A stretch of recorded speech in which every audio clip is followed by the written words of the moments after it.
My name is Bishar Dumani, and I'd like to welcome you to the Concepts of Displacement workshop. May I ask people to come and sit around the table and bring some chairs as well? We can take at least 10 more people, and that will be wonderful. Could you please just move up? Let's fill out this space. I'm so glad to see so many of you here. We thought we may not need many more chairs. Please, there's 2 or 3 seats here. I'm sure 2 or 3 seats on that side. Do I have to call on people? Peter, Carrie, please. No? Okay. All right, feel free if you change your mind. We're starting a few minutes late. People are still streaming in. Please forgive us for that. And my colleague, Professor Adi Ophir, will begin. Very brief introduction. I'm very pleased to welcome you all to this opening workshop of the Mellon Sawyer Seminar on Displacement. It is conducted, the seminar is conducted under the inspiring guidance of Professor Bishar Dumani and his marvelous team. And it is a special pleasure to host this on behalf of the Cogut Center because this is a collaboration with the Political Concept Initiative here at Brown, working here at the Cogut Center. The initiative, the Political Concept Initiative, is a collaboration of scholars from several leading universities and is actually a non-disciplinary platform for thinking about and with concepts while paying very close attention to political aspects of the labor of concepts, by which I mean the labor of conceptualization itself on the one hand, and the work that concepts do behind our back while we use them or abuse them on the other hand.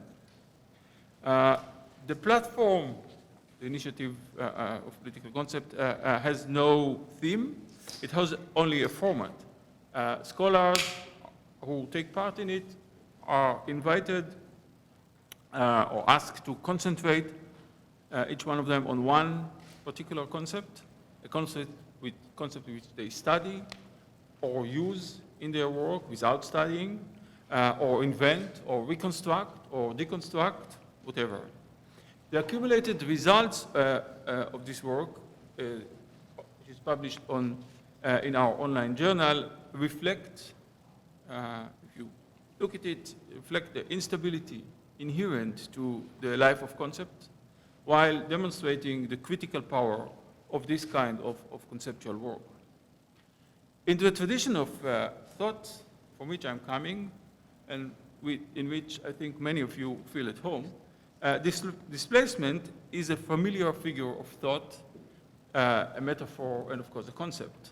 It was initially introduced by Freud to describe one of the unconscious mechanisms, a defense mechanism, and then became, especially due to the work of Derrida and his followers, became a key term in all varieties of post-structuralist discourse. Displacement refers here first and foremost to concepts. Displacement refers to the career and historical trajectory of concepts, as well, always also, to the critical work directed at specific constellations or configurations of concept. And for this reason, it was very welcome and natural, actually, to accept Bishar Dumani's proposal to collaborate in this particular opening seminar on the concept of displacement. So I would like to welcome you to engage here today with the critical displacement of the concept of displacement and the various conceptual configurations of which it is a part. I would like to invite Professor Domani to start this work and put displacement in its proper place or context so we can start displacing. Thank you, Adi. So welcome to this kickoff event of the Mellon Sawyer Seminar on Displacement, which was awarded to Brown University in 2015 on the basis of a proposal that several of us submitted. Allow me a somewhat longer than usual introduction because I would like to say a few words about the activities and the goals of this seminar.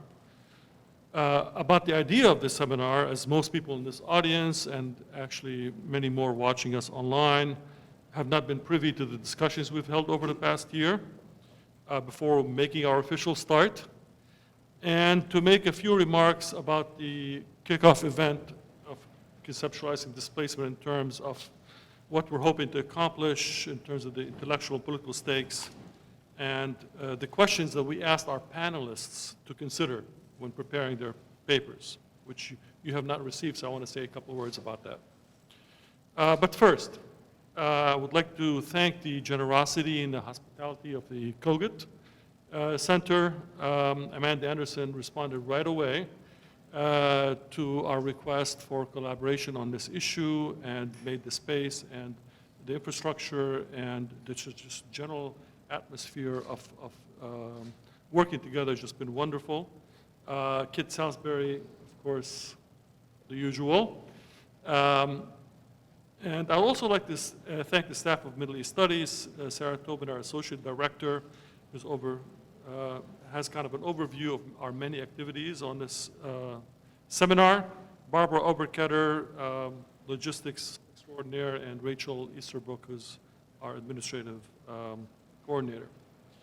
I would like to make some special thanks as well to Joe Mizell. Joe here?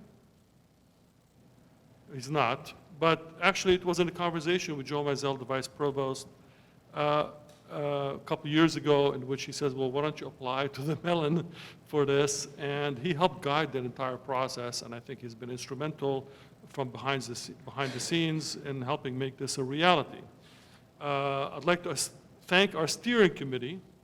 So the way we work together is collaboratively. There was a core that helped craft the proposal, and then an expanded team that is providing intellectual leadership. And here I mentioned Tony Bogues and Vazira Zamindar, Leah Van Wey, who has had to withdraw from this seminar because of her new administrative appointment, which you may have heard about, and Leela Gandhi, Rebecca Nettestup, Ariela Azulai, Kaisha Khan Perry, Tamara Chin, and Brian Meeks from various departments and units in this university. Vikram Thakur is our postdoctoral fellow at Extraordinaire, who is doing a terrific job of keeping the intellectual and organizational balls flying in the air and catching them. And we also have two graduate students I'd like to introduce to you, Julie Gettle in History and Francisco Munar in Modern Culture and Media. Julia? You're not sitting on the table, Francisco. So these are the people you also would like to talk to if you want to become more involved. They'll be passing out a sign-up sheet because we'd like to add to our invitation list for our future activities. And you can check out everything on our new website, which is up and running thanks to them, on displacementmes.com. And to all of you attending, please make sure that you introduce yourselves if you're interested in participating in the future, so we can include you. Thank you to Adi for making the format of political concepts available to all of us, and co-drafting the invitation letter to the steering committee, which laid out some of the themes that we should be thinking about. And Vikram, Julia, and Francisco have been busy doing a lot of research, and we've been meeting regularly, and everything I say in one way or another incorporates their input. So I want to recognize that. So in terms of activities and goals, this is the kickoff event for a year-long conversation. It will be followed by 8 workshops, for the semester, for next semester, on various themes that, for example, this semester will be on dams and displacement, on migration and displacement, and on development-induced displacement. Will be 3 workshops. We will have a major conference in April to wrap it all up. We'll also be working on a number of related issues and our activities. For example, we have courses on displacement. We have a week-long residency of a cutting-edge video artist and theoretician, Ursula Byman, coming in to work with us on some of these issues, and so on and so forth. What are our goals? 2 very quick goals. One, we want to build an intellectual community within Brown that's interested in this. Hopefully, this one-year seminar can be sustained in future conversations. And 2 is to really work on coordinating between the resources and the visions and the missions of the various units that are active at Brown, Cogut, Middle East Studies, and others, for example. We've been working together on doing joint activities as part of this, and hopefully that collaboration will continue. So I'd like to share with you now the idea behind the seminar as we drafted it. 3 opening paragraphs abbreviated, which will be the first time many of you hear about exactly what we're trying to do. The modern world, we began, can be seen as a triumph of Enlightenment thought, of scientific progress, and of collective endeavor for the betterment of humankind. But there is a dark side. The modern world is also a result of a massive displacement of populations, a phenomena that is historically unprecedented in scale, violence, and longevity. This phenomena, we are suggesting as one possible beginning point for understanding the concept, with the discovery of the New World and the near eradication of its inhabitants, which constituted about 1/3 of the world's population around 1500. This seismic encounter unleashed waves of displacement across the globe over the next few centuries, powered by European colonial expansion, the slave trade, the creation of new ecological environments through the exchange of plants and microbes, the introduction of new agricultural systems, the dislocations of industrialization, and so on. The encounter also shaped core knowledge regimes and generated classificatory categories about the human, society, economy, nature, and so on that informed political cultures and social relations. And during the 20th century, systematic forced displacement through ethnic cleansing, genocide, and state agreement on transfers of populations, among other things, reached an industrial scale as states engaged in world wars, imposed partition plans, ruthlessly engineered societies, and undertook large-scale infrastructural projects such as dams. Climate change, as well as the construction of vast systems of surveillance and barriers to control the movement of undesirable persons along the seams of national, ethnic, sectarian, and class boundaries, are creating new forms of displacement whose consequences are as of yet unclear. No major field of scholarly inquiry, scientific endeavor, or literary and artistic expression is untouched by the ways that displacement has shaped the modern world. Indeed, it is fair to say that the modern disciplines in the liberal arts and their enduring concerns developed through a centuries-long productive tension between enabling this world that I just described and producing critical knowledge about it. Yet precisely because of its pervasiveness as a central element of the modern human experience, studies of or relating to displacement are fragmented and largely confined to silos of disciplinary and topical expertise. The central mission of this proposed seminar is to create an interdisciplinary commons informed by the approaches and concerns of the humanities, the interpretive social sciences, and the hard sciences for the exploration of displacement, not simply as a product of other forces, but as an engine for the formation of the modern world since the 15th century. And we have 3 major themes, which are histories, displacement as a global, historically enduring phenomena; ecologies, displacement displacement as an econological and technological phenomena, and subjectivities, displacement as a discursive phenomenon. And a common thread is a focus on displacement as formative of power relations of inclusion and exclusion. Now, we asked our panelists to think about concepts related to displacement in terms of in order to generate a discussion about the conceptual vocabulary that we use.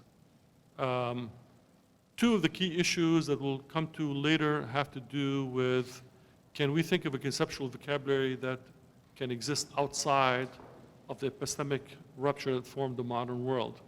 And if so, how can we start thinking about doing that in ways that recognizes displacement as a deeply historical phenomena? And that is one question. And another question has to do with how can thinking about displacement in critical ways help us think about other forms of association in the future that can get us out of this legacy of the nation-state system and of the notion of progress that have dominated much of the thinking about the humanitarian and the legal environment in which we discuss many of the tragedies that are happening today.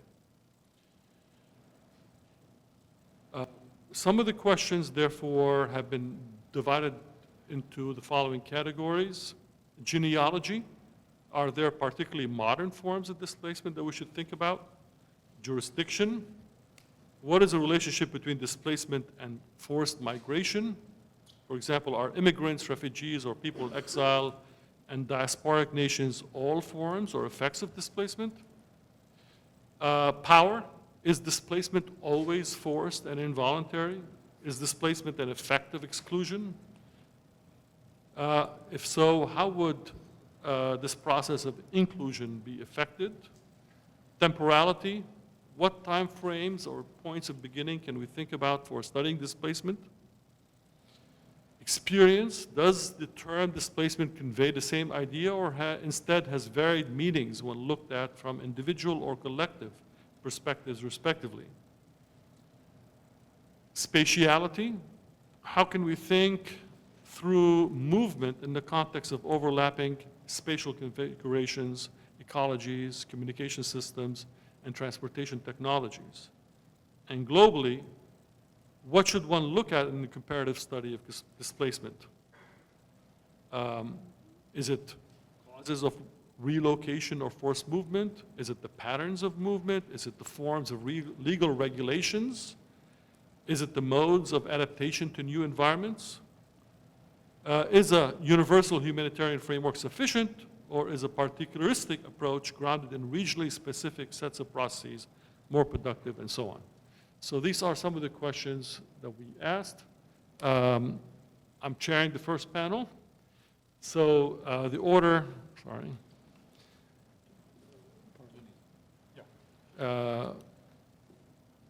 Will be Tony Bogues from the Center for Saving Justice and Africana Studies, followed by Vazira Zamindar, followed by Leela Gandhi. Now, we have a tradition in Middle East studies. I don't know if it's shared in the Cogut, but we don't do introductions. We figured that you can go to our website and so on, and we can just save the time. Tony will be speaking on the concept of human, Vazira on the concept of war, and Leela on social contract. I think the way we're going to do this is they get 15 minutes each. They've written position papers of about 1,200 words to make an intervention, and then we open it up for discussion. And then we'll take a break, and there'll be a second panel with Rebecca and with Vikram and with Tamara. And then there'll be some closing remarks and closing discussion. So, shall we get started? Tony? All right, good. Thank you very much. And hello to all my colleagues here. I want to start with a note of apologies to my colleagues on the steering committee and panelists about the paper. It has many typos, which tells us, or tells me at least, that one shouldn't write papers after 2 o'clock in the morning and just send them out, right? But we were under a deadline, so I did that, and then I saw the typos. The second thing I would want to say in relation is a kind of preliminary remarks to what I'm going to say, and that is that I would like to frame the position paper with an understanding that there is a vast slippages between language representation and an event. And that therefore, when one is discussing questions of concepts, that one always has to be very careful that these, and understand that these things are not necessarily tethered to events, even if events generate, or practices, as I like to call them, generate issues of representation and also language. And then the third thing I would want to say is that I wrestled for some time as to, this is one of the reasons why the paper did not meet the original deadline, wrestled some time as to what exactly to say on this particular panel. And spent some time just watching the news and looking at a certain number of art exhibitions around questions of refugees and migration in the last couple of years. And one of the things that kept on coming up and therefore was striking to me was a constant refrain by many people, ordinary people who were moving for whatever reasons, that they wanted to be treated as human beings, that they were not being treated as human beings. And therefore, it struck me that we might want to think about this question in the middle of, or the beginning of the 21st century, of the human. And so that's what I decided to write the position paper on. The human, a problematic word, an empty signifier. In a world of post-human and where Foucault writes, one can certainly wager that man would be erased like a face drawn in sand at the edge of the sea. Why raise the question of the human? Is not this question so embedded within the frames and genealogy of Western humanism, a discursive formation which has no grasp of the present? And if in response to these issues, or to that claim, one says that the question of the human is connected and shaped by practices and discourses around human rights, a modern document and proclamation, which draws its core arguments from the French Revolution in the 18th century and the Declaration about Rights of Man and Citizenship, should not one also recall Marx's comment that this business of rights is really, as he says, right of the restricted individual, restricted to himself? And if all of this is so, should not one therefore just dispense of this language of the human? Yet, as troubling as it is, as problematic as it is, as gutted of significations that it might be, ordinary people, those on the margins, those who are, to use Rancier's words, part of no part, those who are disposable, those whose capacity for life are constricted and erased, and those whose lives are shaped by quotidian violence, reach for the word. They invoke the word as a defense and as a claim for themselves to live different lives in dignity and, yes, rights. Rights which are secured not through nationality or ethnic group, nor racial formations, but rather rights which may operate freely. We are born, but become human through human relationships, forms of association, though through having what Anna Arendt would call a place in the world which makes opinion significant, and actions effective. In all of this questioning and problematic of the word and its various histories that it is associated with, one might also recall that perhaps there is another genealogy of the word. It is one which emerges within the radical anti-colonial as well as the black radical tradition. Of course, on reading this, one might say to me that here you are thinking of Fanon primarily and the conclusion of the wretched of the earth. But Fanon is writing within a tradition. It is one which historically opens this question when slave petitions in New Hampshire before the onset of the American Revolution asks, can there only be liberty for the planter and the slave master? Or when Toussaint Louverture writes about the Haitian Revolution to some of the revolutionaries, some of the Jacobins in France, as he moves the revolution beyond the rights of man, that he is actually attempting a revolution, in his words, against the aristocracy of the skin. Or when Césaire, resigning from the French Communist Party in 1956, proposes a kind of universal which Césaire says is rich with all that is particular, where there's a deepening, Césaire says, of each particular. Put another way, the question of the human does not only have one genealogy, that of Western humanism. There's another one, which emerges from the thinking and the practices of those who are colonized, from those bodies who are not just the other, but were considered bodies of lack. From such a gaze, the human takes on a different significance, one in which new histories of what and who we are might become critical. The creation of the modern world was through a series of historic displacements. We can call these racial slavery, genocide, systems of indentured labor. Accompanying these material systems of domination and exploitation were discursive systems of classification and entire epistemes within a new sets of knowledge orders. Thus, the genealogy emerging from the context is one in which these new questions of the human were critical. Sylvia Winter makes the point that our historical and contemporary knowledge orders produce different genres of the human and its other, from, in her view, Christian man, through to political man, through to our contemporary moment of the production of Homo economicus, economic man. In each of these moments, there are, she would argue, active processes of disselection of who could be human and who could not be.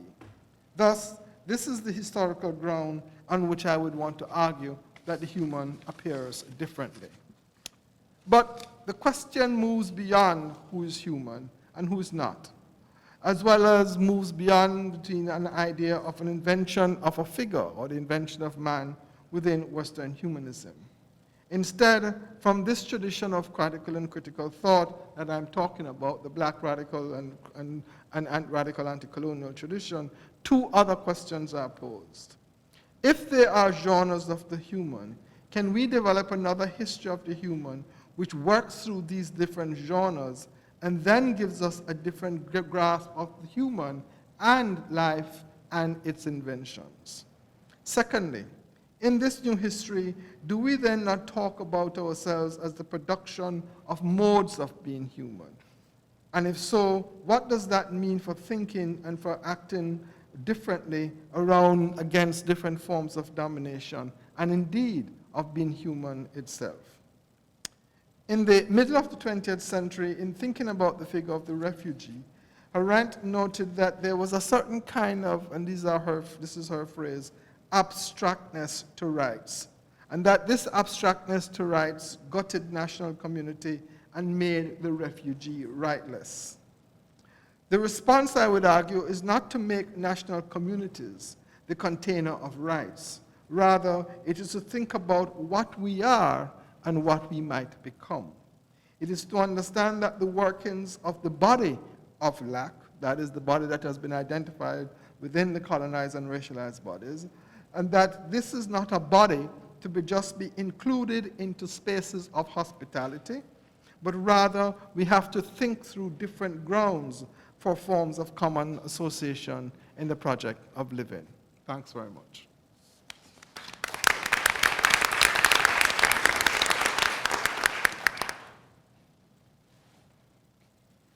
Thank you.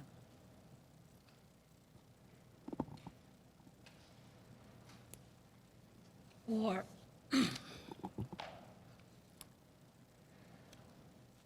So I'm going to begin with something that happened in my class that I teach on refugees, 20th century history. Earlier this year, about 160 students in the class. Some people can't hear. Can you bring the microphone closer? About 160 students in my History of Refugees class watched an 11-minute New York Times film, The Displaced. It was a virtual reality film about 3 displaced children, Oleg, Hannah, and Joel. Maybe many of you saw this film as well, because this was a way in which New York Times inaugurated its virtual reality division. After watching this film, this 11-minute film, the students were asked to explain, amongst other things, the causes of displacement. And perhaps not surprisingly, they largely answered with the word war. About 86% of them wrote this word. Now, this association between war and displacement, of course, seems self-evident, even inevitable, people fleeing violence. And yet the scenes of the displaced, to take the translated words of the poet Faiz Ahmad Faiz, had no sign of blood, no trace of red. War is arguably an overdetermined category of history, politics, and experience. World histories and national histories mark periods with wars, and this is especially true of the 20th century. It organizes the textual and the sensory archive and generates a massive vocabulary that makes war and its displacements comprehensible, if not necessary or justified. Nation, citizen, civilization, civilian, collateral, target, secret, inhuman, lawful, valorous, fear, the list can go on. But what of its opposition? The question, does seeing blood in the sense of affairs make us oppose war? And this question, of course, the representation of suffering, the frames of war, has, of course, been generative of a lot of inquiry. But the history of opposition is integral and arguably what makes war or modern war different. Changing technologies of war and drafting limits to war by international law, distinctions between war and war crimes, humanitarianism and the mobilization of religious charities, anti-war and disarmament movements, whistleblowers and hackers. They have clearly transformed the practice and politics of war, and as many have argued, also enabled it in calculated and unexpected ways. Humanitarian wars, for instance, and led to the development of new techniques of war, new, arguably humanitarian techniques of war. Now, in The Displaced, the film, the association of war is mobilized for the viewer when Oleg is playing in the ruins of what was once his school. We grasp it almost immediately as the ruinations of war. For although we are seeing that scene for the first time, we have already seen it so many times before. There is, of course, a vast body of writings on ruin and allegory, from Adorno to Sebald, with its trans-historical iconography of decay and catastrophe. Its contradictions, the ruins evoke beauty and playfulness as it does horror. It is visible destruction and loss, but also importantly, a kind of survival. The school, as it appears, has clearly been bombed, and most likely aerial bombed. The catastrophe of war then is really set off in the film by the whirring drone of an airplane. And Joel and people with him begin to run as the whirring grows louder. The plane, as it so happens, is dropping humanitarian supplies. But we experience the plane, as I think we are supposed to, as potential targets of aerial bombing and simultaneously subject to humanitarian relief and care. When Italy began using aerial bombing in Libya in 1911, the Italian General Giulio Douhet emerged as an air power theorist and noted that now the boundaries of war were no longer the nations were no longer just front lines, but the nations at war itself. All of their citizens will become now combatants. No need for distinction any longer between soldiers and civilians. Of course, alongside this air power theorizing, which affected a number of important interlocutors in generals in Britain and in the US as well, at the same time, of course, there emerged a struggle to expand international laws, the Geneva Convention, specifically around aerial bombing and chemical weapons, and assert this very distinction of civilians for protection. But aerial bombing clearly put that distinction in crisis and made displacement arguably a necessary condition of war. Now, one of the most interesting recent histories of aerial bombing that have come out is actually by a Swedish journalist called Sven Lindqvist. It's called A History of Bombing. And it's interesting because it is written as a non-linear text made up of a series of numbered short passages which can be read chronologically, but can also be thumbed through thematically through a number sequence. And it combines the huge literary and historical material on Europe's experience of aerial bombing with histories of the massive colonial air war and air policing that took place, particularly through the interwar period. This composition of multiple narratives is striking. Aerial bombing and chronic displacement are not nation-bound as Giulio Douhet would have it, but rather what emerges is a mutually constituted history, one could say a global history, which deliberately displaces what Winston Churchill once called the frontiers of civilization and savagery. Churchill was actually talking about aerial bombing in the northwest of India.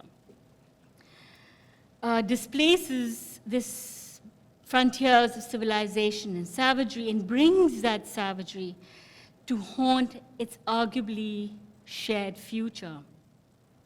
Here's an example from Lindqvist.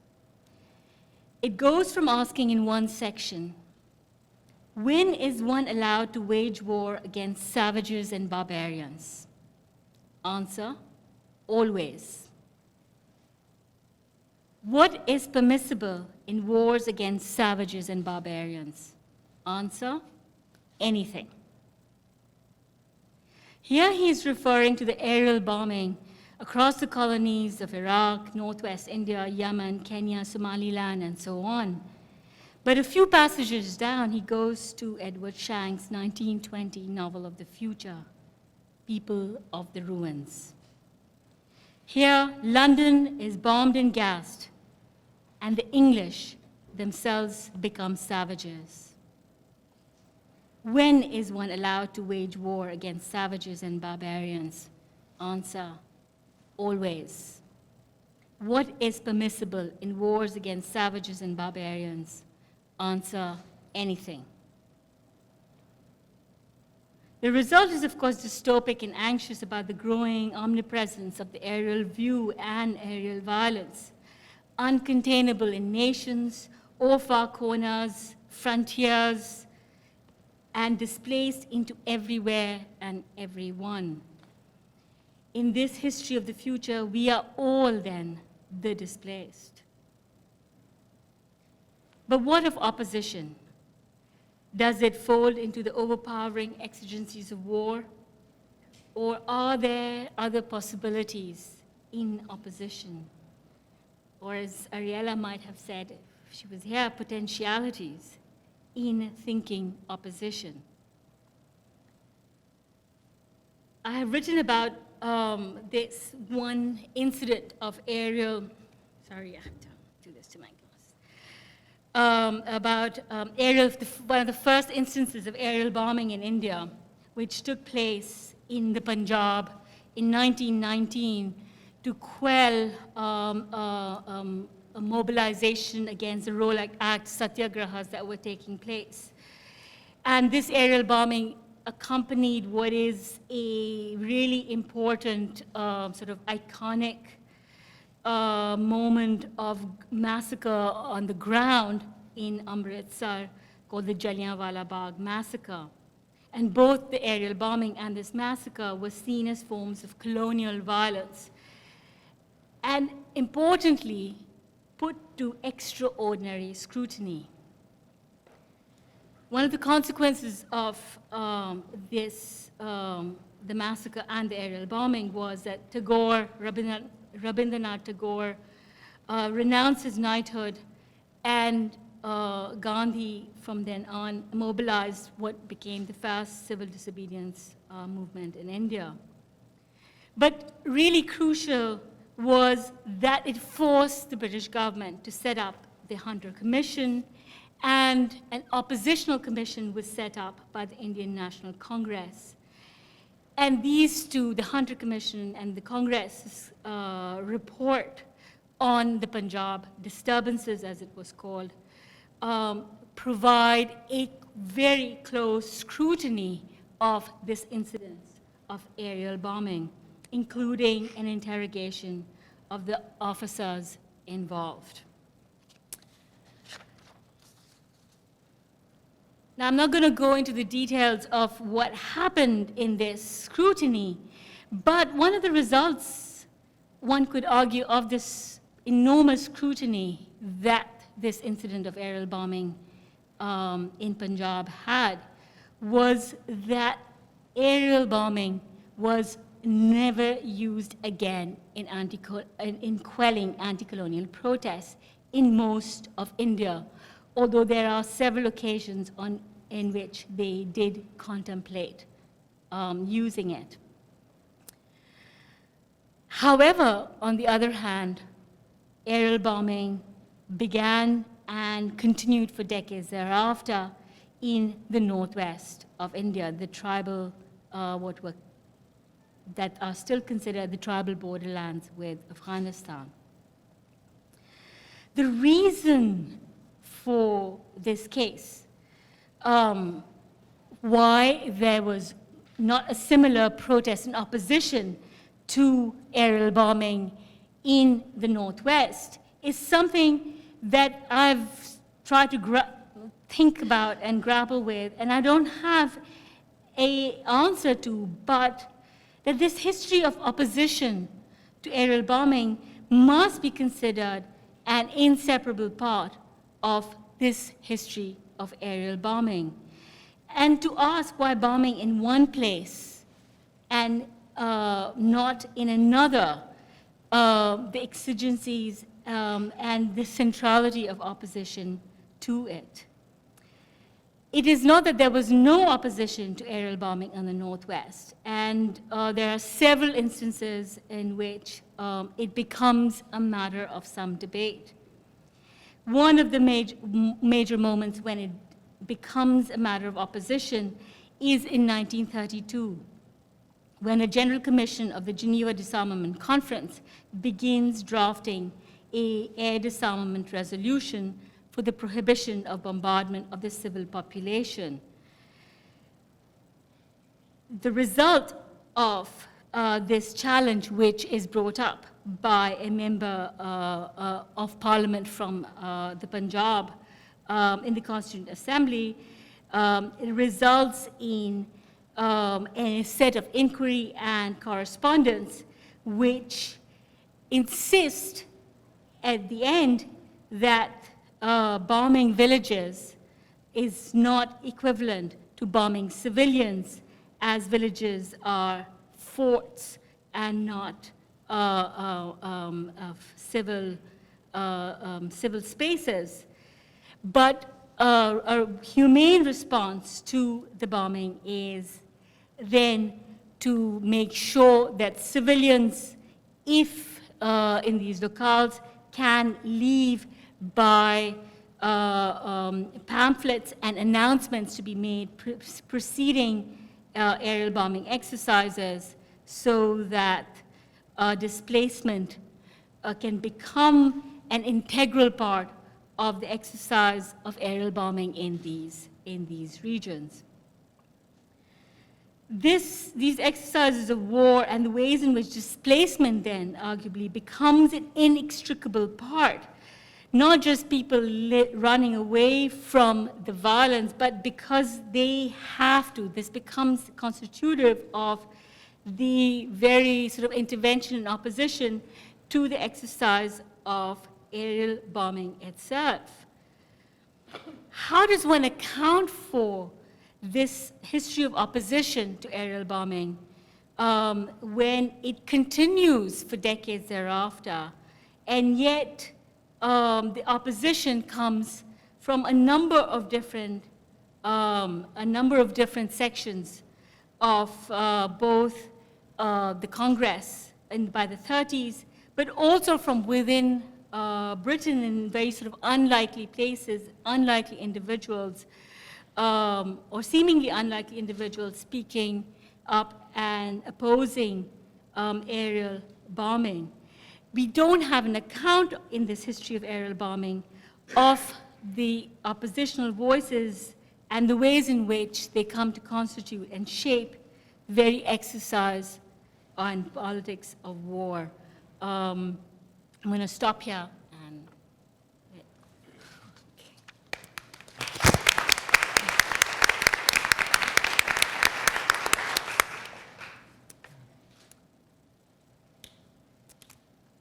Thank you, Bishara and Adi and Amanda for making this event possible.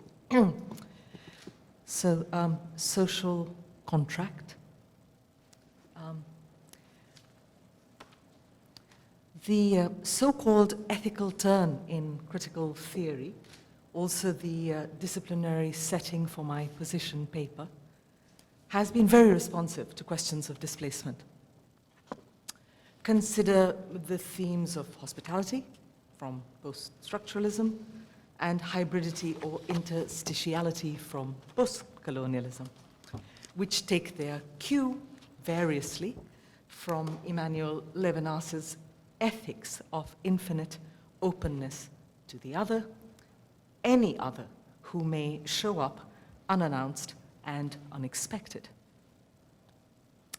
But the leading figures of this ethical turn, guest, refugee, migrant, other, defy standard political taxonomies, e.g. class and nation, and also race, gender, etc. They can only be assembled as a formless crowd or as a set of hazy singularities. For this reason, the ethics which houses them is often rebuked for its state of indistinction, to use Jacques Rancier's words. And because it messes with politics. The concept social contract, I propose, mediates the notional impasse between politics and ethics in unexpected ways. Viewed from an eccentric angle, it brings forward a forgotten history of engaged ethics grounded in anarchism and ecologism. I'd like to explore these possibilities in 4 subsections, or stanzas, after Agamben, in the sense of rooms, capacious dwellings, and perhaps safe houses for runaway thoughts and words. So, 1. Vanaprastha. Those interested in ancient ethics may recall the provision in later Vedic thought for 4 stages or ways of leading a spiritual life. Only 3 of these remain legible in the longue durée of this tradition. The first 2, celibate student, married householder, and the last, world renouncer. Each conforms to a pattern of biological time, respectively youth, adulthood, and aging. But the blurry penultimate state, Vanaprastha, which literally means something like setting off to the forest, involves an excessive break, a non sequitur, in the expected course of a lifespan. Since its call to exit family, profession, and place apparently mirrors or doubles the process of world renunciation, Vanaprastha was absorbed as a prolegomena to the final stage of life. This accentuated the otherworldliness of classical Hinduism, since roughly half of any given life was now dedicated to rejecting earthly things. In fact, the recommended Vanaprastha flight from social, familial, and political indivisibilities has little to do with non-attachment intrinsically. It was rather a prompt to widen the sphere of inherited interdependencies between parents and children, say, or within guilds and professional networks, and a way of becoming a global or universal person with an altruistic outlook. As such, it involved a new way of seeing, unexpected, intimate correspondences, bandhus is the word for this, between oneself and pretty much everything else. A person wishing to hone this kaleidoscopic vision had to become a voluntary refugee in the wilderness, or more precisely on the edges of settlement. Here, she was also obliged to make a refuge, or ashrama, for less fortunate runaways who had been forced to flee, who were in need of shelter and counsel, and whose displacement was involuntary. This refuge did not have to be a building. 2, fugitivity. In a recent BBC interview, the Afghanistan President Ashraf Ghani declared he had no sympathy for the multitude fleeing his country to begin their perilous journey to Europe. The Afghan state had spent millions, said Ghani, on the welfare of these women and men who were now impoverishing their families to fund their getaway. But they have made the choice to leave, he added, I quote, and when they leave, they break the social contract, unquote. Despite Ghani's bluntness, his revival of the concept social contract is enabling. The contrat social has been under a peculiar shadow of obsolescence for almost as long as it's been around. In the German ideology, for example, Marx and Engels criticize it as pre-revolutionary, pre-industrial, even pre-political. The action of serfs whose only shot at freedom was running away from bondage individually in search of voluntary associations. Now, in their critique of social contract, Marx and Engels, much like Ghani, identify flight and fugitivity as key features of its apparatus, namely its discourses, histories, procedures, techniques, and so on. These disqualified forms of protest, specifically running, have attracted the attention of many thinkers who care for forms of politics that resist collectivization and aggregation. Monique Wittig, for example, claims every social contract incorporates the option of running away to forge a better contract, a better social contract, if only within oneself.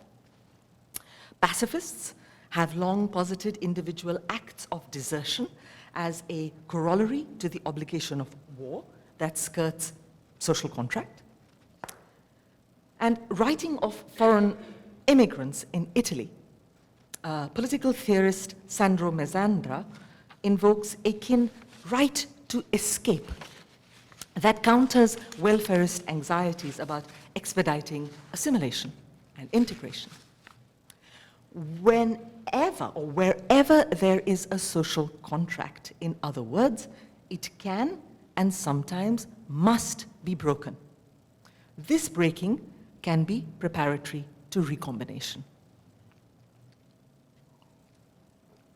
3, political ontology. If Marx and Engels declare running away impertinent or inapposite to mature revolutionary politics, a fresh critical orthodoxy tells us that flight is a political impossibility per se. Consider Agambin's account of modern politics as the attrition of horizontal contractual relations, which give way by degrees to the bleak verticality of sovereignty and bare life. By the law of exception encoded in this setup, only the sovereign has the potential to escape from and to be taken outside what prevails.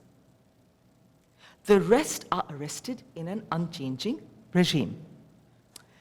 There are other examples. The early Foucault, for instance, lends himself to the misreading that there is no outsideness to power. This outlook obtains generically, we could say, from a feral version of the dialectic, with a outsideness when everything is, in Marx's words, pregnant with its contrary. It is also closely linked to the emergence in recent years of political ontology as a leading disciplinary outlook. A capacious type of left Heideggerianism, political ontology, encourages the shift from politics, the science of particular entities, particular phenomena, to the political, wherein an insistence on the organicity of political factors, structure, agency, conduct, content, potentially relegates anything outside the ensemble to unreality and incoherence. Okay. 4, and finally, anarchisms. The motifs of breaking, exiting, getting outside crop up constantly in Emmanuel Levinas's extremist ethics for others. In the main, for Levinas, it's ontology of any denomination we must exit from, since all systems of indivisibility and wholeness mask component relationships. But to recognize that this escape is also a break from all the resources by which we know ourselves to be ourselves is a far trickier thing. It involves voluntarily quitting our origin, source, stock, and barrel. Such a process is constitutively anarchic, to use Levinas's surprising term. It is, in his words, and I quote, a power given to the soul to free itself from what has been, unquote. Once free, once outside, however, we are thrown into codependent life.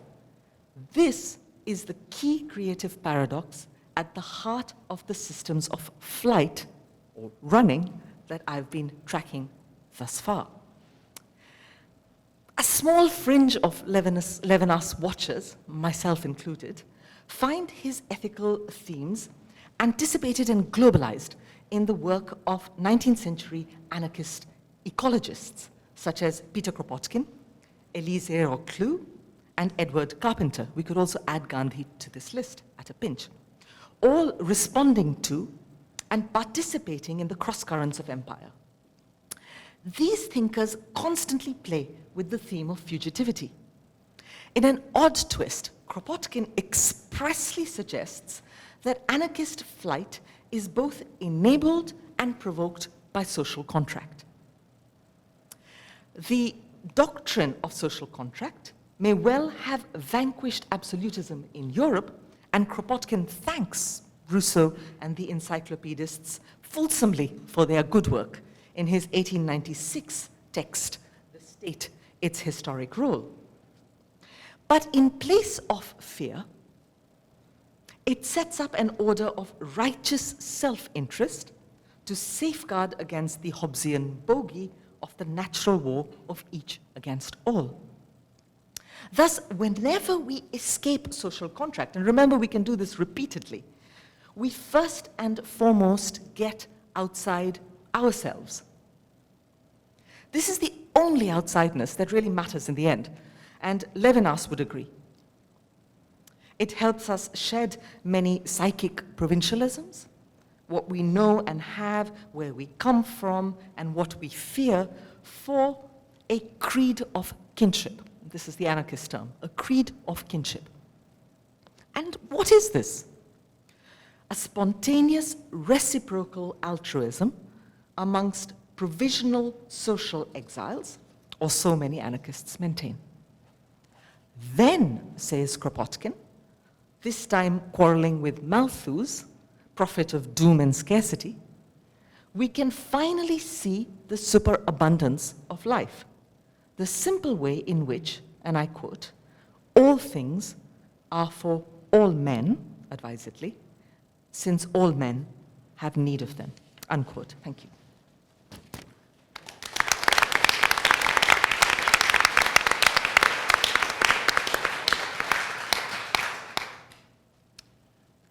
Great.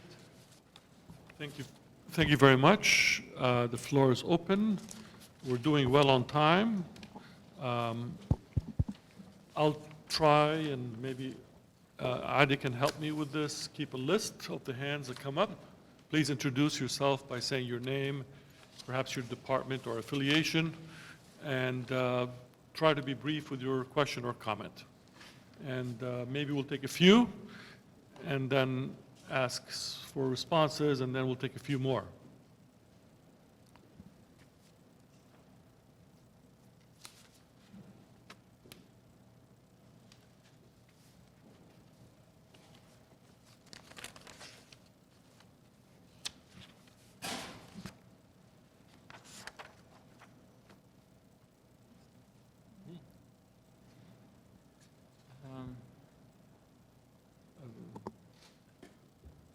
So I have a, I don't know if it's a question or reflection for related to the way, Tony, you started and ended your talk, and its relation to the to Wazira's discussion of war. You said Raise your voice. you said something about the way refugees speak about being treated inhumanly as a reason or a way to describe what they are flying from or running from. Now, of course, it is human to treat humans as in inhuman ways. I guess you would agree with this. But by saying this, that it is human to treat humans in inhuman ways, I am employing the concept of human in two different registers. And I think, I wonder if you, how it is important for you to distinguish this. One is human as man, and you brought up Foucault's, you know, the end of the book, the Le Mot et les Choses, to refer to this man as an object, and the subject is double figure. So this is the first human. The other human, in the inhuman way to treat humans, is actually a threshold or a barrier or boundary, a border that should not be crossed from a moral point of view. It is something that beyond the thou shall not do this or that, never to your fellow men or women. And it is precisely this kind of rhetoric that was used not only in modern time, but since antiquity, since, I don't know, beginning of history, to try to regulate violence in war. With this or similar mode of distinction. So this violence is permissible and this violence is impermissible in war. So I'm just wondering how helpful is this in thinking about the specificity of the modern in the displacement and its, the other phenomena that are related to it. Because in both cases, I think we can go back very far in time. All right, fine. I think there are a couple of things. One is that the language which you use to think about to treat human in human ways presumes a certain way of thinking about the human, which I would have a slight disagreement with. My understanding and thinking through this question of the human is around an historicization of the human itself. That there is no essence of being human that has no temporality and has no history to it. And that therefore, even in relationship to the questions of the threshold that you raise, historically, those thresholds become more complicated as we begin to distinguish and think about what does it mean to be human. In other words, you don't start from the position, from a threshold that says you cannot be treated this way. The ways the threshold is always around questions of power, who's treated what way and who's treated in another way.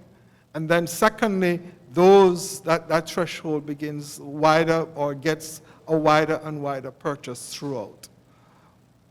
So that for me to think about this question of the human is to think about it in this way. One, obviously, to think through the question of the human in the way Foucault would think about it as an object of study. But there's a real difficulty, I think, when one thinks about the human as an object of study within Western thought. Because as that happens, it happens within a set of systems of classifications. And that those systems of classifications, particularly in the modern, that begins, in my view, with the colonial encounter, not before, that within the period of colonial encounter, those classifications actually then begin to talk about, sets up a set of hierarchies. So what for me, for example, becomes fascinating in this discussion about the human and its connection, say, for example, with rights, is in 1553 debate in Spain between Las Casas and another Dominican friar, where the argument is around what? Whether or not the indigenous people have souls. Because if they have souls, they can be treated in a certain way. If they don't have souls, they can be treated another way. Now we know this, but what that also tells me is that there is what Sylvia Wynter would call a genre of the human that's being discussed.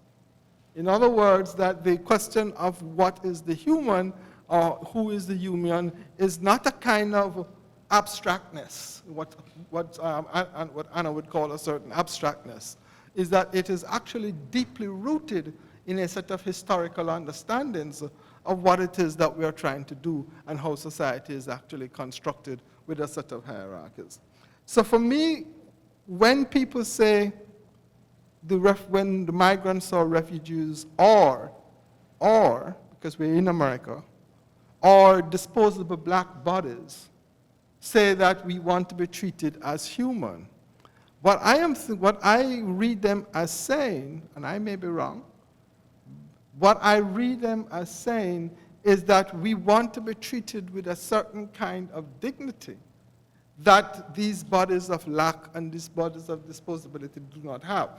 Now, you may say that there is a threshold, but I would want to argue that they're arguing to go beyond the threshold which we have commonly understand to what this human is. And that if you read and listen to carefully, then people are not necessarily clear as to what that is. But that what we may be in at this moment is that we are maybe in a specific historic moment when this question of the human and what it means and so on is appearing again in a way that we might want to be attentive to. And my problem with some of the academic scholarship like post-structuralism and other forms is that the question of the human seem to be off the table. The death of man, the death of the author, the death of the subject. It's what I like to call the vanishing subject. But for those persons who have never been, it is that question is a permanent question. And therefore, one has to think through, in my view, the kind of tension between a certain abstractness in relationship to this, a certain dichotomy that appears between the study of man as object and the concrete realization of that man in a set of societal and social and associational forms. And then try to think through the questions of not just rights, but a question that does not appear in political theory so often, is now appearing, this question of dignity. And what actually does it mean to construct lives that have to do with a certain kind of dignity? I mean, that's how I would respond to the thing, to your question. So I see Noga and I see three. Let me get a pen.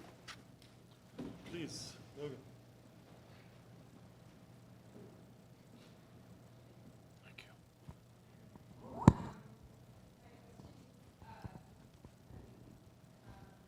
Sorry. Go back to my seat. Thank you for your talk.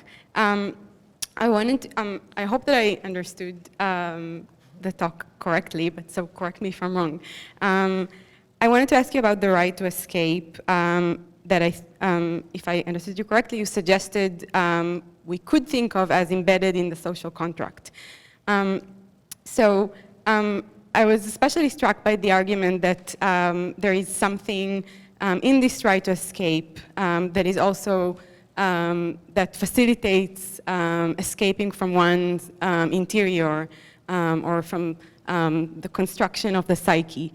And the reason it struck me is because I think that there is also a sense in which this right to escape is also a right to can also facilitate the opposite, the right to escape to one's interior. And the reason I'm suggesting it is because I'm thinking about Hannah Arendt's essay on civil disobedience and conscientious objection, and the way in which she characterizes Thoreau and Socrates, and the way in which their rejection of society and their conscientious objection is in fact an attempt to wash one's hands of an injustice by retreating from society. And I think Arendt is interesting in this regard because the other, the concept that she contrasts the right to escape with, which I think we could suggest she associates with conscientious objection, is so the opposite term or category is civil disobedience, that she suggests is actually embedded in the social contract of the American society. I guess that all boils down to the question of if you could say something about the political implications of the right to escape on the political commitment that we have as individuals and groups within the social contract to correct injustices. Thank you. Thank you. Those are really very thoughtful comments. I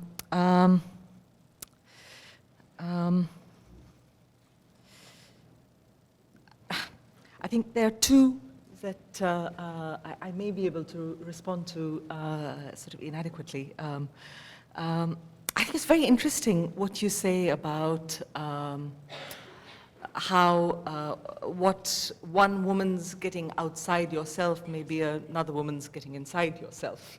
And I find it very fascinating. I'm puzzled over this. Is getting outside getting inside, or is it, you know? And there is a kind of complex itinerary, a psychic itinerary, I think.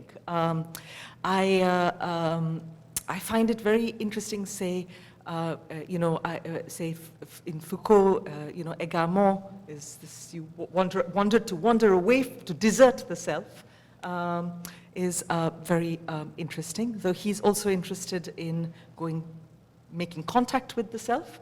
I think Gandhi is very interested in withdrawing into the self, but he's also interested in being in splitting from the self, you know. So it's hard to map that itinerary, but sufficient to say that you are right. Going inside and outside might belong to the same series. I disagree, of course, very much that a conscientious objection is a retreat from the social, and for a number of reasons. But perhaps let me turn to the literature of conscientious objection, say interwar, post-war in this country. There's so much of that effort, you know. I mean, I think a lot of, say, American pacifists worked very hard on themselves before saying no to conscription. And in many of the training manuals, what you are taught to do is to listen to that voice in yourself that says no to yourself, that doesn't allow, it doesn't embrace you, it sends you out. It says no, it's a kind of negativity that you have to train yourself to hear. I don't know if that entirely answers your question so much as enters into the field of them. Finally, is civil disobedience a form of social contract? Does it come out of the genealogy of social contract? Absolutely, in the way that interests me. Which is what is liberating about the idea of social contract. I think that you have something to break from. You have something to disobey. I mean, it's a prompt to activism. It's so interesting in many civil disobedience movements, the vertiginous sense of agency in those movements, you know, which comes from the sense, there's something I can break, you know, or there's something I can remake. I can exit from here. I can run away. Those are all interesting ideas that I think the social contract enables. Thank you. So I wanted to continue, I think, a very provocative thought that arises from Leela's presentation as well, which is that through the Vanaprastha and the different figures in the 4 rooms you set up for us, you're actually posing what I think is a very instructive problem if one wants to think about concepts of displacement and not examples of displacement, which are very important, or particularities, but the concept of displacement. And I think what you're asking us to do very interestingly is to think carefully about what would be the counter concept of displacement. That not to have a naive counter concept of displacement as just being placed or settled. What does it mean to not be displaced is actually also a very interesting and important question. And I think you take it to a very interesting place, social contract theory. So as a continuation of the philosophical relay, I think, that you've begun, I just wanted to offer you one thought to think about. If one thinks about what could be a counter concept of displacement and goes to social contract, then in some of the greatest texts, in Rousseau most obviously, but for me Nietzsche's Genealogy of Morals, which would be also a great text on social contract, would ask us to think of a synonym of contract. Say the word bond, a synonym for contract. If one takes that to be, say, the word bond or bonds, and think of three meanings of bonds that come out from Rousseau's essay on social contract and Genealogy of Morals. One would be a sort of tie of affection, bonds. Second would be a form of enslavement, to be bonded, like in bonded labor. And the third would be relations of debt and credit, like bonds, financial bonds. So I think I'm merely making one offering to what I think is a very interesting problem for the workshop as a whole that you've begun, which is the overall problem. What would be the counter concept of displacement? And I think you've taken it in a very interesting direction. So thank you for that. No, thank you. That's really sort of rich and productive in more ways than I can say. I was struck as you were speaking by the notion that Wittig is very clear about this, that you break in order to remake, that the idea is to remake, but another thing is to bind again, so that passage from bondage to binding, again that word bandhus from the Vanaprastha etymology is very interesting, because it is simply saying bind yourself, and in iterations of that bandhu concept, yoga, a later one, also about yoking oneself to the divine, to others. It all has to do with finding a palatable, to come back to your question about retraction, that a temporary breaking may be the preamble to a new kind of bonding or placement. So thank you.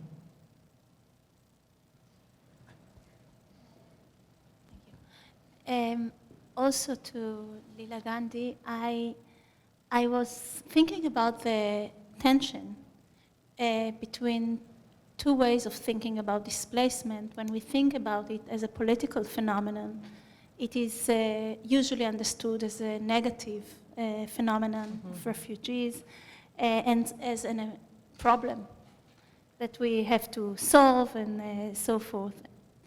Then you suggested that we can also think about it as on a personal level of escape in order to find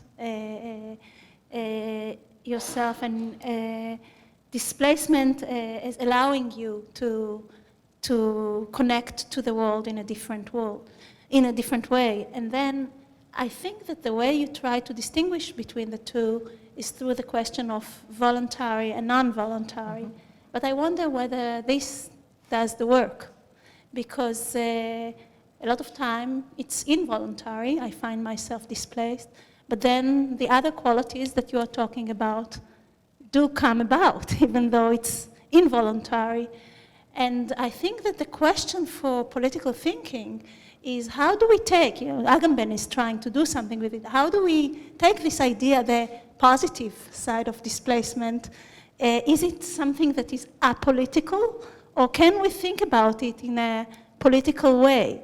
So I was thinking, I think, about this temporariness thing of how is a community constituting itself, allowing for periods of displacement or memory of displacement, or things like this that will not just put us in a dichotomy between. So it's a call to think about this tension. Is it possible to re-enter the political with it, or is it just? Well, thank you. That's very clearly articulated, the difference between negative and positive displacement, and that's very helpful. Thank you. You're right. The distinction voluntary and voluntary doesn't do all the work we want it to. Again, two thoughts in response. I'll leave it there very quickly. About voluntary displacement, it's very interesting in the debates on refugees, especially now. But for a very long time in post-colonial studies, the one concept that's been sort of dirty is economic migrancy. And this is Ghani is sort of, he keeps quoting in this interview how much money is being spent, that the economic migrant is this hateful character. And we have to pause a little bit and question our own revulsion for this figure, the one who wants a better life, and why that is so unacceptable. The person who is fleeing for their life, who is moving from death, or the risk is acceptable, of course, has to be. But the economic migrant is this dirty category, and it's just an interesting figure. And about politics, so many things make up the political. I mean, I'm always taken by, in that, I suppose, I'm saying Aristotelian way of how any politics requires a sort of a little bit of ethics before itself. And this sort of self-work of the Vanaprastha, where you have to work at a certain stage in your life to voluntarily displace yourself so that you can be helpful to those who are involuntarily displaced. But that's a work you have to do on yourself. That seems interesting to me, not as the only thing one can do, but as a kind of response. But that's all. Thank you.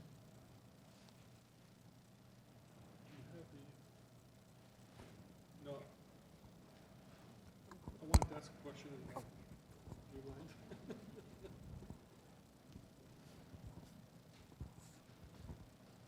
If I may return the discussion a little bit to the human, and maybe tie in some of the issues with the other two speakers.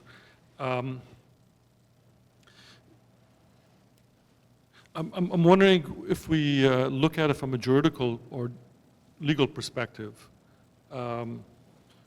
this historicization of the human. One of the things we notice about the 20th century is that at least three legal forms of labor that used to exist that very much shaped the categorization of the human, and that is slavery, corvée labor, and indentured servitude, are no longer formally acceptable legal categories. And that only happens in the 20th century, really, for the most part. So is there a point of rupture in which you think the historization of the human, or what are the points of ruptures in the historization of the human that you might consider, and are we really in a different kind of time and age? I also wanted to then expand the question just a bit on the issue of flight, but also on the issue of the non-distinction between the military and civilian targets and aerial bombardment.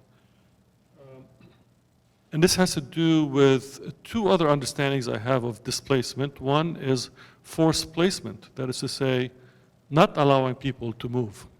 I can think of Gaza, for example, as a place in which 2 million or so human beings have been forced not to move and not to carry on a regular life of fluidity and movement, not being able to get outside.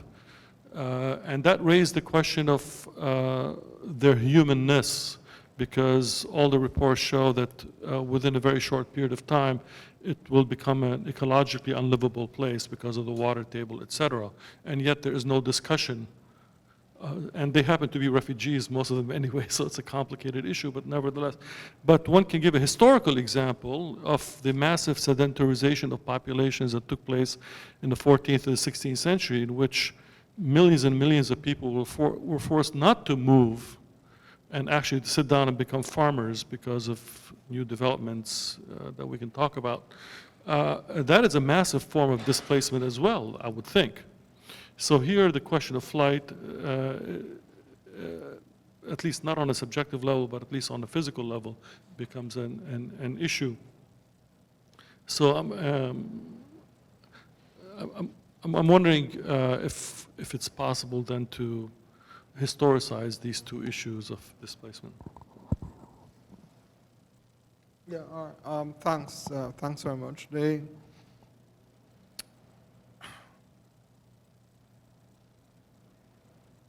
I used to think that one of the ways that we might want to think through questions of history was to think about moments of rupture.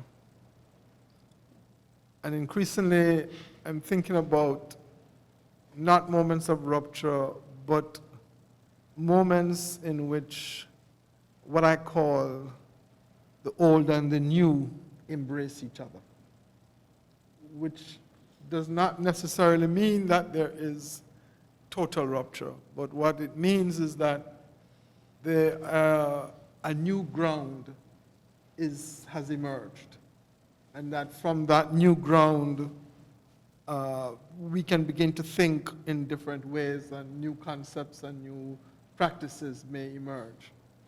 But that these are not guaranteed, because the old and the new are in an embrace. And how that embrace turns out, whether it's a kind of fleeting embrace or whether it's a long embrace, a lot of that has to do with a specific set of contingencies at a set of junctures. I say that because there are two ways to perhaps think of these questions of the human and the rupture. One way is to think the way in which Sylvia Winter thinks about it, which that there is a way in which in the modernity, the human is constructed as a genre of Christian within the West, and then that gives way to, as the bourgeoisie emerges and so on, gives way to what she calls the emergence of political man. And then with the work of Darwin and so on, what you get is a certain biocentrism. And that biocentrism of the human then reconsolidates itself into a certain kind of Homo economicus. And Malthus and Marx are partly responsible, in her view, for that, discursively, for that kind of emergence. So I think that's one way to think about that, to think about this question of the genres of being human. And that each of those genres, she would argue, has an other to it. And one has to think about what constitutes that particular other. The other way, I think, I drawing from her and working through her and quarreling with her, with our work, I think, is that one might want to think about a way in which the question of the production of ourselves as human beings does not necessarily work through those clean genres, but actually becomes a little bit more complicated at each point in time. And that I understand it schematically, because she's actually also flipping Marx from modes of production to a certain kind of, to thinking about genres of the human. But when I say to think about the ways in which, therefore, a mode of being human and human as a practice, what I'm trying to think about is what are the set of ideas, what are the set of practices, and for me practice is obviously very important, what are the set of practices and ideas that we do that then constitute us as a human figure at a particular point in time, which is why I talk about the things being historical, okay?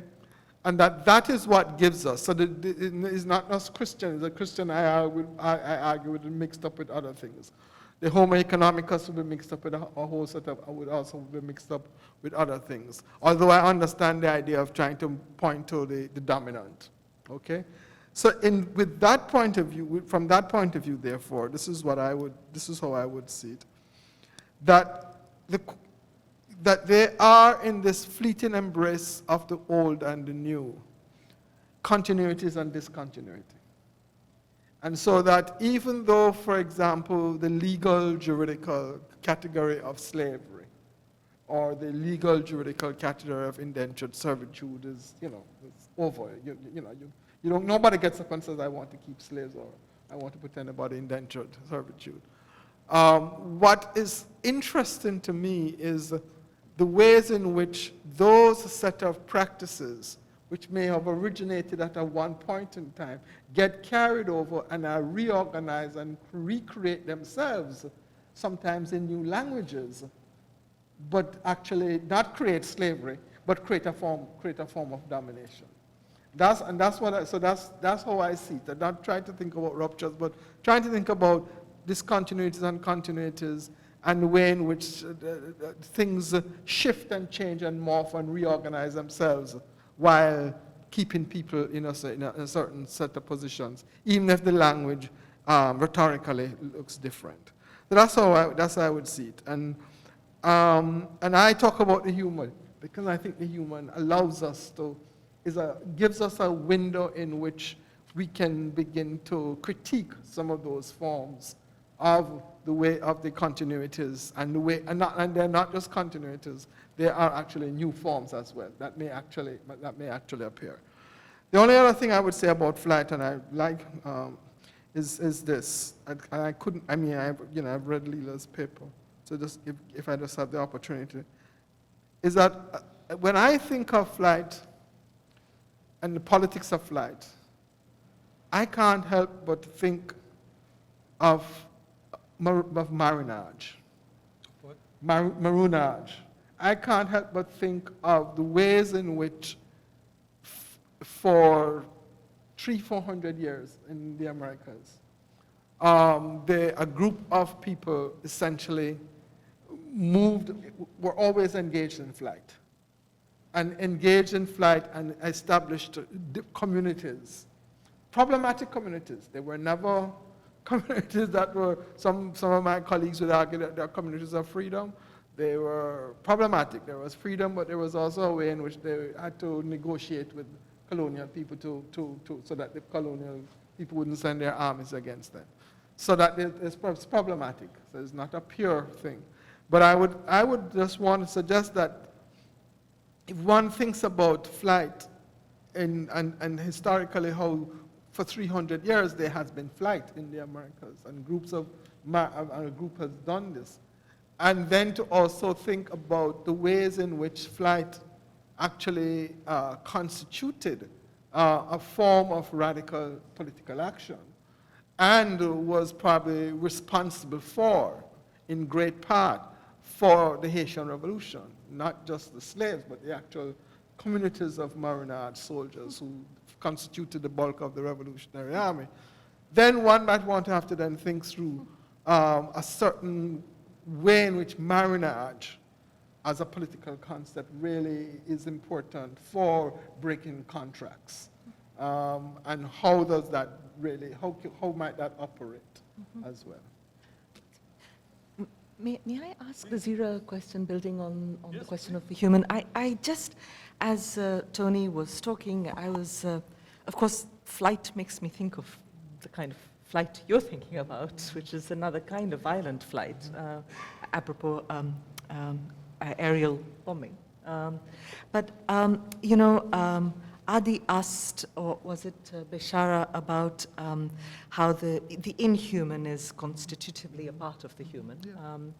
I wanted to ask you if I could draw you out on the drone.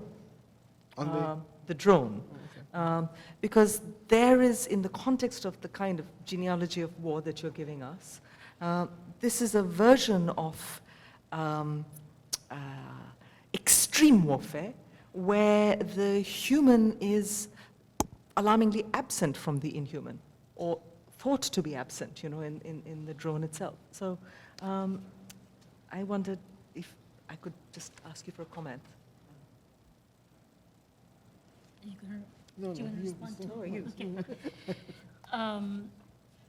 Yeah, thinking about the drone, I mean, that's where a lot of thinking about aerial bombing has gone, right? And there's the absence of the human. Well,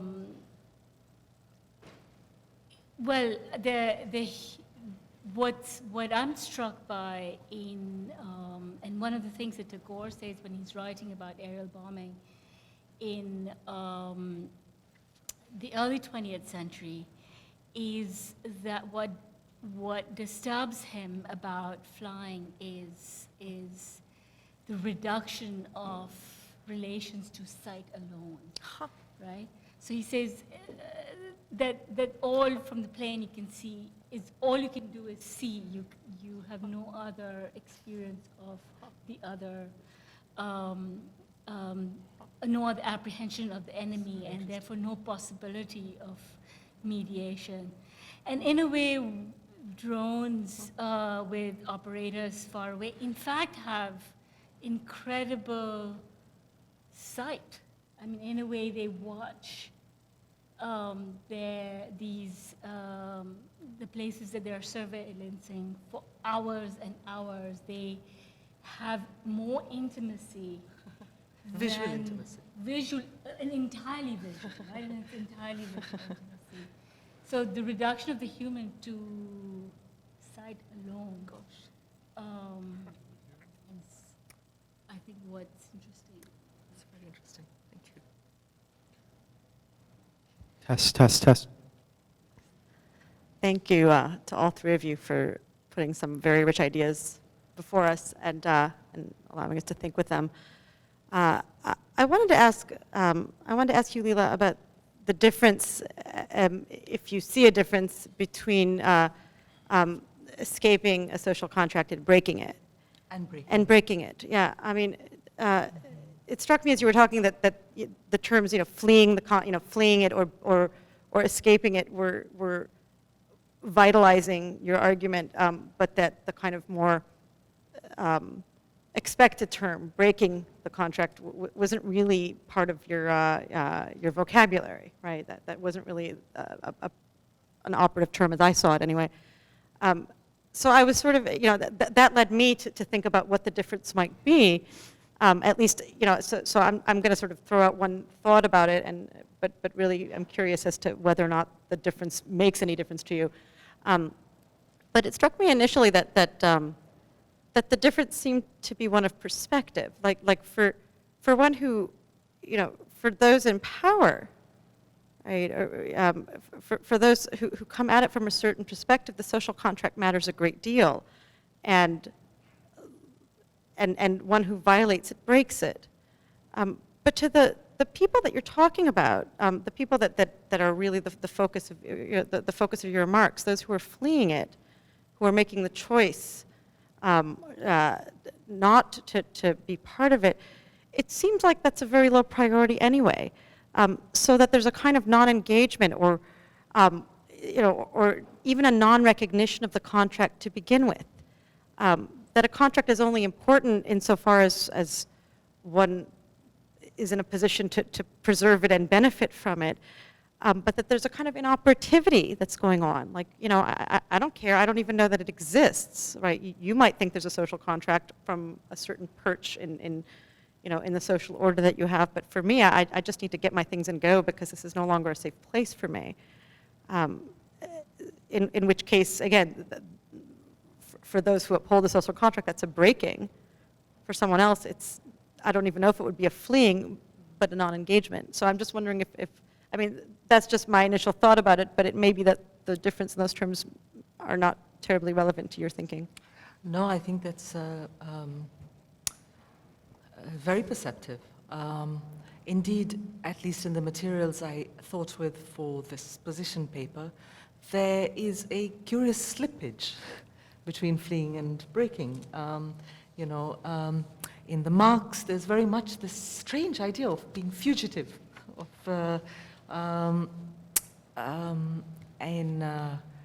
much later, in the Wittig, The two are interchangeable, fleeing and breaking, you know, flee break. It doesn't, but I see your point that breaking is something that registers for the state or for the powerful party. I don't have a solution. And I think it may very well be the case that for some, it's not that the social contract is an impertinence or that it's inoperative. It's just that you concentrate on running away. But then retrospectively, you can politicize it. You know, I mean, I think to come back to the question again of where does this individual act, and you know, the Marxist critic is this happens individually. You know, Wittig says one by one. How to politicize it is by looking back and saying, hey, I broke that social contract. You know, in civil disobedience, it's very important that you break it. You know, you break it. So.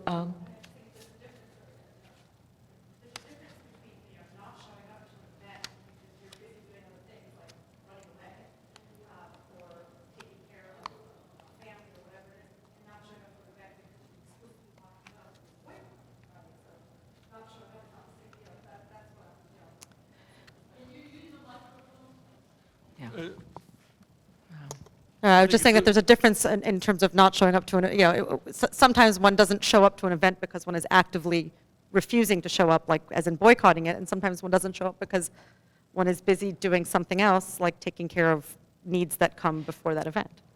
Yeah. In the ancient tradition, though, breaking and leaving happen together. That is, you break from your family, you break from the state, and then you have to leave. I mean, you know, you do then go to the forest. So. Vikram? Oh, sorry. I had a question each for Leela and Wazira.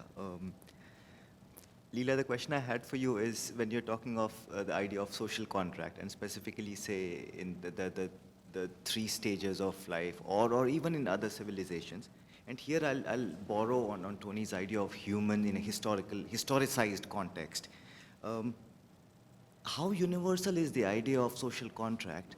And isn't it usually in every episteme confined to a small set of elite, usually? And where a lot of people who are branded as barbarians or savages, they're not even included or they're not even eligible to enter the idea of social contract in the first place. So did we ever have social contract as a universal category then? And Wazira, the question I had was that you quoted Churchill about the idea of bombing at the edge of frontiers of civilization and savagery, that anything is allowed to, I don't want to put words into your mouth. I think around your conclusion, there was something that air bombing, the idea of air bombing to a certain extent is that civilization is allowed to go to any extent, right? I mean, the words that you, at the end.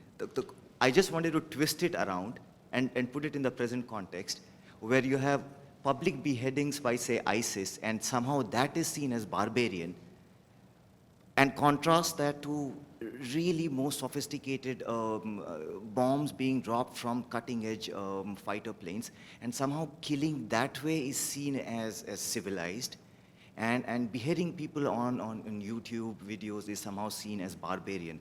Does that turn your idea of air bombing as you were describing it in the historical context?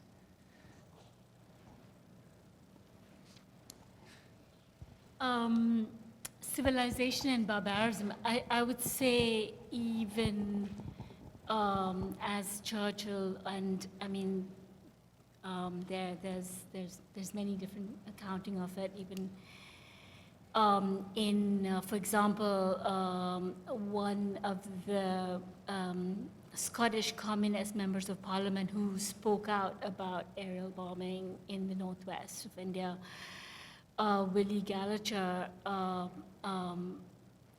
questioned the British practice, and the response was that this bombing was a mechanism for the spread of, for the slow stages of civilization.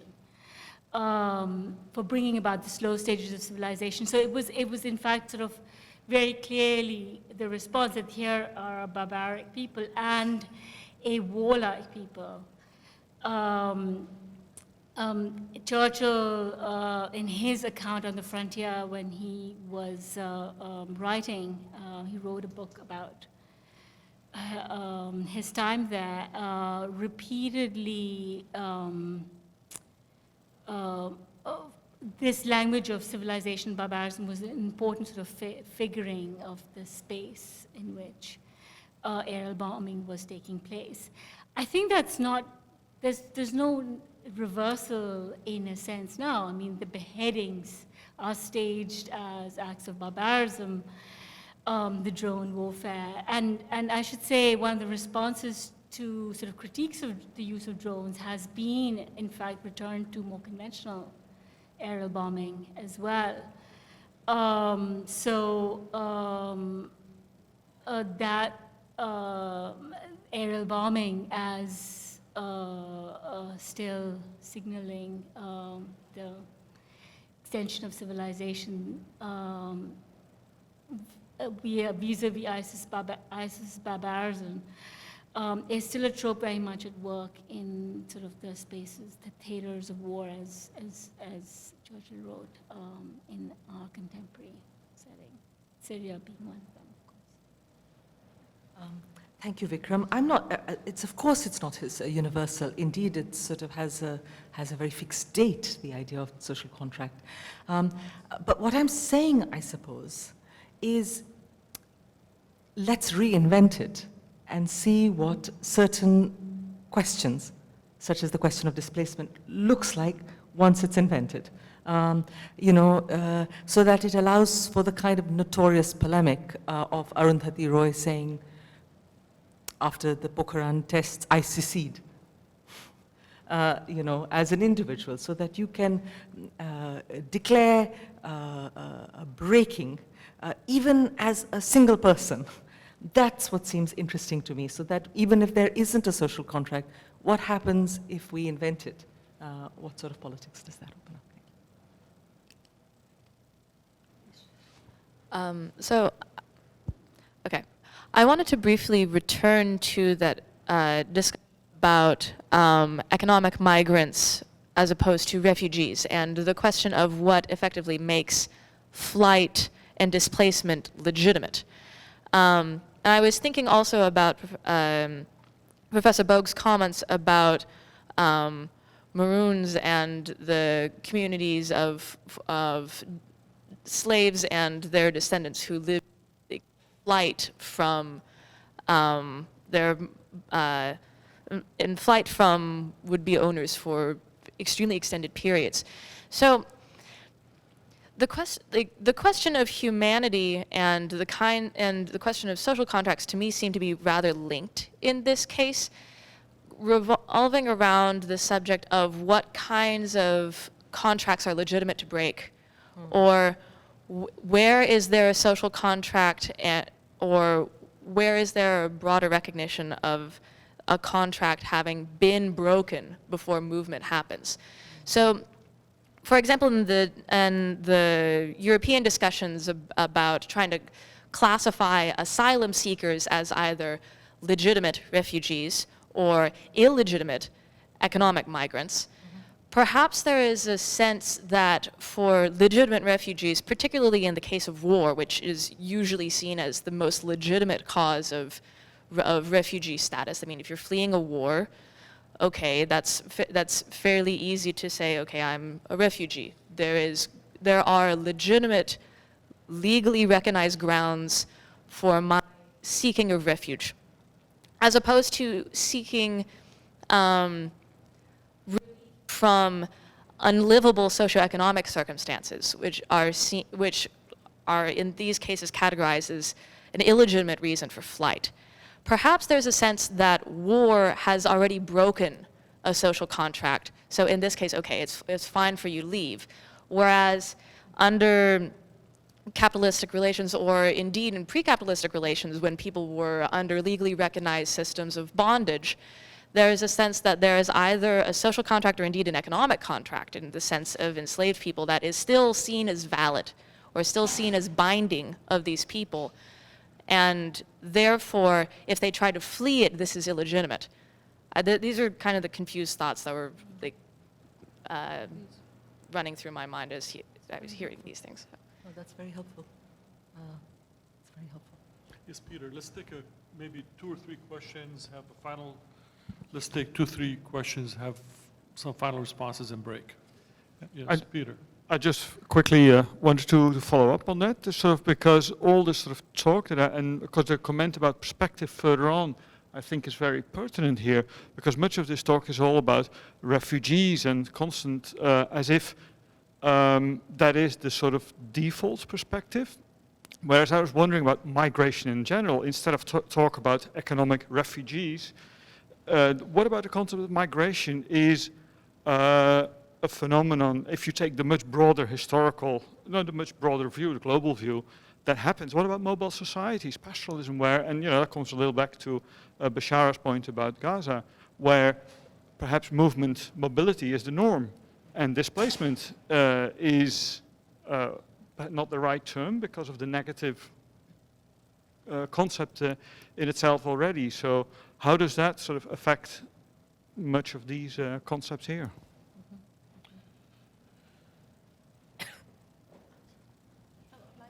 Different topic. Any?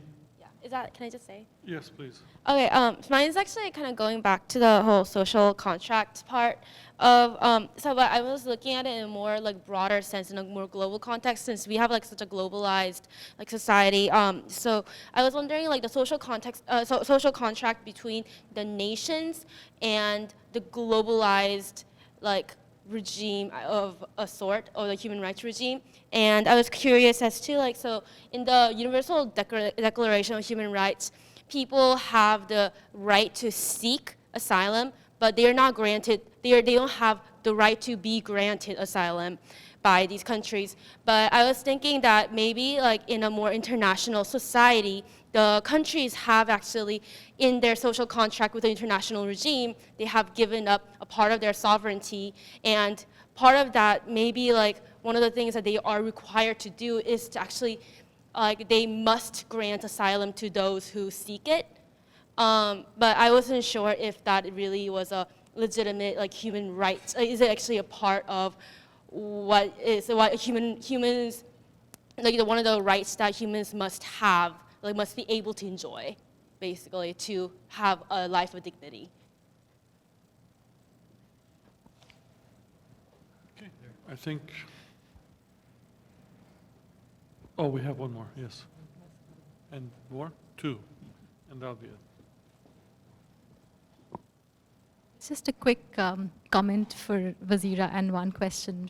I think what's interesting about the fact that you're using aerial bombing to look at, the kind of displacement that it means for even the perception of, war itself and vulnerability, right? Which is, it kind of changes your access. You just have to speak louder.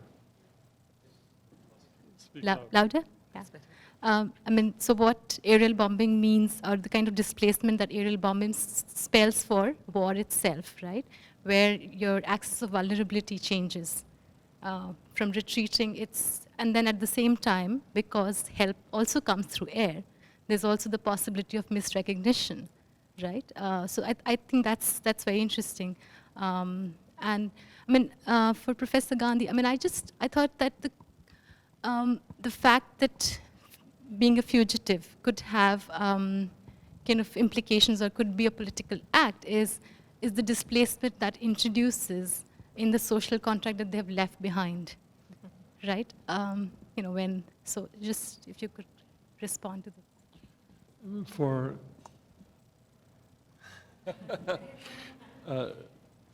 so Yanis and then you, and that'll be it. Yeah, a brief comment actually takes us back to the beginning, the question about human. And my question is, what happens to the non-human animal in this discussion, which we didn't discuss at all? I think very often the invocation of, in the refugee discourse is that we are humans, implies we're not animals, you shouldn't treat us as animals, which places also interesting questions about how we inadvertently sometimes reproduce anthropocentric discourses about non-human animals today. And if we think about it, the question of displacement, lack of movement, today is a multi-species affair. Think of the impact of force of borders and fences on non-human animals. Or think of images, let's say from the Mediterranean, of people from Syria trying to cross the border with their pets, with their cats and with their dogs. They wouldn't want to leave these behind. They would want Europe to accept them as a family which includes the non-human animals. So, and as a final point in relation to all this, what happens in situations where some border crossers want to temporarily dispense of the qualities of humans in order to cross the fence, in order to move under difficult conditions, in order to succeed in their attempts to get into Europe, to get into North America. So they accept that they may have to go through a stage which is not exactly the accepted stage of human in order to achieve the goal of reaching a different place. So they actually put into doubt our own emphasis on the concept of the human.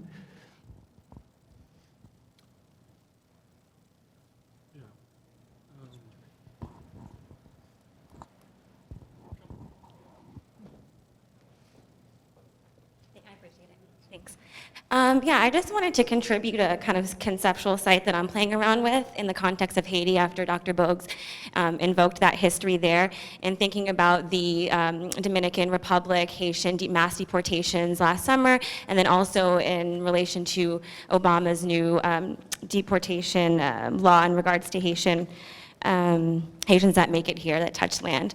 And that's in addition to forced placement, like in the context of Gaza, forced return, and what kind of political challenges are then faced internally with the returned.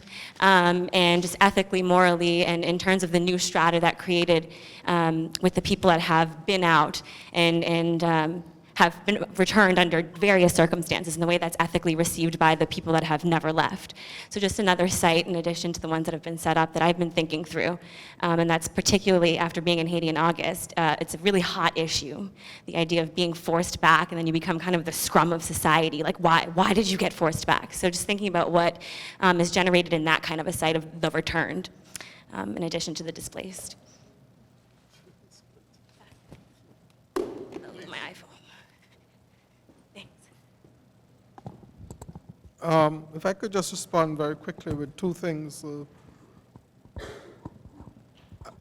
very careful to talk about the human and trying to historicize the human. I'm not talking about human species. When it comes to the question of the species and the species argument, the question is really what kind of species we are in relationship to questions of the ecology and the world and animal life and so on. I'm very careful not to use the word species at all. It's a word that's been used in Marx and critical theory and so on, but it invokes a certain set of other relationships which I don't want to, I don't like, and I think are deeply problematic. The way I would want to think about this is that this historicization of the human then may actually allow us to think in different ways about our relationships both to ecology and to other forms of life. And the way I think through this question of the human and what it is that we may become is really what new forms of life can we create on the planet. And to create those new forms of life, in my view, means addressing all sorts of other problems that emerge, some of which you have just spoken about. The question of the suspension is just that, it's a suspension. In other words, if I suspend who I am, and there's a very famous poet in African American literature called Paul Dunbar, and he has a remarkable poem called We Wear the Mask. And if you suspend what you are, You are suspending what you are to be able to become something else. It is a suspension. It is not a permanent thing. And therefore, its lack of permanency, in my view, means it's a kind of tactic. But it's a tactic to get to a conception you may have of what it is that you can have a new form of life. So if I have to do that, then that's what I have to do. And that's how I would see it. Suspension does not mean permanence at all. It means it's a tactical way to think about how to get something else. And so you wear a mask which suspends what you are to, or what you want to become, to be able to get to the other side.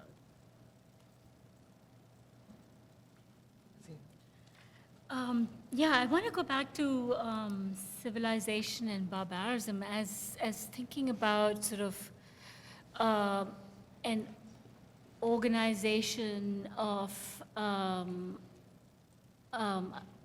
geography that, in fact, what I find productive in the way Lindquist writes his fragmented and pieced together history of bombing, that they are constantly in motion.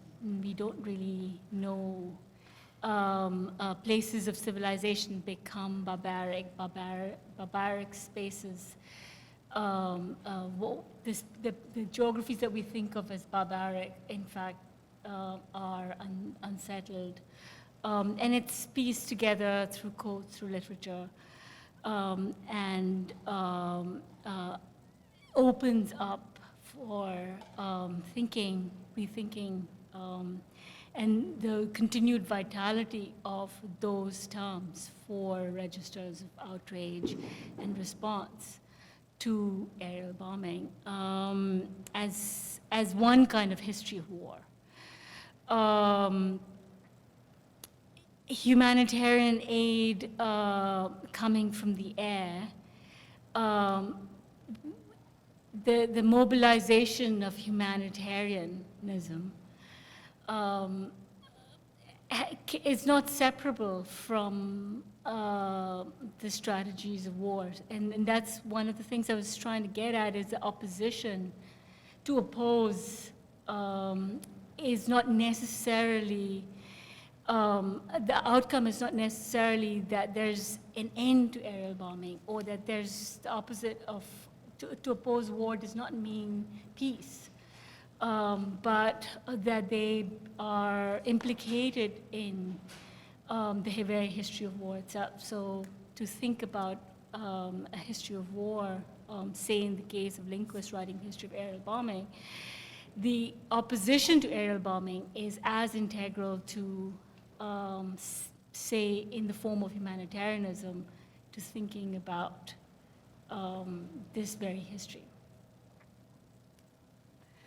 I'm just to say thank you for all the rich comments. Thank you. Okay. Well, thank you very much. We're going to break and reconvene.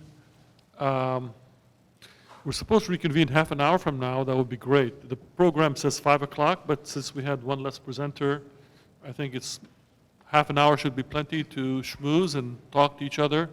And let's try to reconvene at 4:45. Thank you.